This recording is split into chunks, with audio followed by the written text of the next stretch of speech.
তারপর যুগে তুই হবি মা যশোদা, আর আমি সেদিন তোর কাছে গোপাল হয়ে এসে ধরা দেব, আর ওই কাটা স্তনে দুগ্ধ সেবা করে মা মা বলে ডেকে ডেকে তোর তাপিত প্রাণ শীতল করব।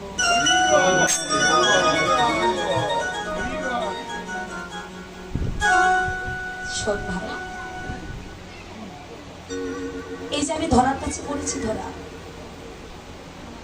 আমার যশোদা মায়ের কাছে পড়েছি ধরা, এখন যদি আমি আর মাকে না বলে তোদের সঙ্গে গোষ্ঠী যাই,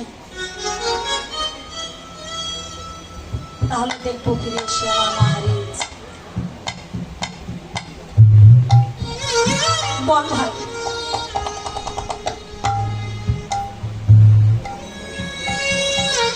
আমার মা যদি জগৎ থেকে হারিয়ে যায়, আমি সেদিন মা বলে কাকে ডাকবো বলে দে।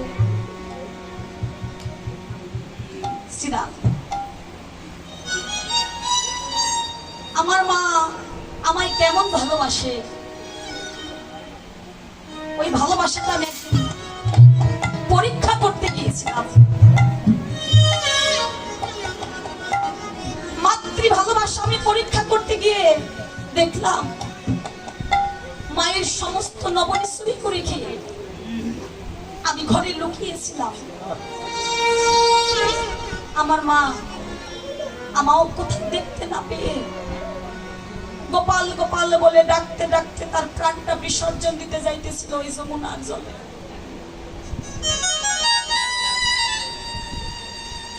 বল ভাই, আজ যদি আমার মাকে আমি না বলে তোদের সঙ্গে গোষ্ঠী যাই, ফিরে এসে তাই দেখবো আমার মা আর জগতে থাকবে না, মরে যাবে। একেদিন নবনে গিয়েছিলাম, লুকাইয়া মরিতেছিল মা, আমায় না দেখিয়া। শ্রীরাম বললেন, কানাই শোন ভাই, তো সব কথাই এতক্ষণ ভালো লাগলো, কিন্তু এই কথাটা ভালো লাগছে না। কেন রে? আরে তোর মায়ের ভালোবাসার কথা তুই আমাকে বলছিস, আমাদের কাছে বলছিস? নাই রে, তোর মাতৃ ভালোবাসার কথা আমাদের বেশ ভালো জানা আছে। শুনতে চাস তোর মায়ের ভালোবাসার কথা? শোনো শোনো কানাই, জানি রে তোর মায়ের কত ভালোবাসে, কত ভালোবাসে, সম্পূর্ণ বনে করে বেঁধেছিল গাছে, জমল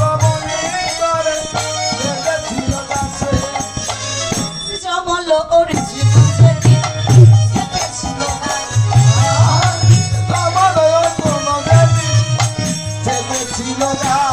আর যমুনায় অর্জুন যদি চেপেছিল, সেদিন তোর মা নন্দরানী ছিল বা কোথায়? সেদিন মা তো নন্দরানী ছিল না কোথায়? আমরাই না তোর সঙ্গে ছিলাম, আমরা তোর সঙ্গে ছিলাম, কানাই বলে কেঁদেছিলাম, আমরাই না তোর সঙ্গে ছিলাম।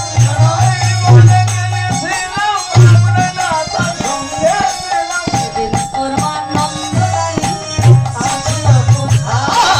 আর সেদিন তোর মা নন্দরানী ছিলেন কোথায়?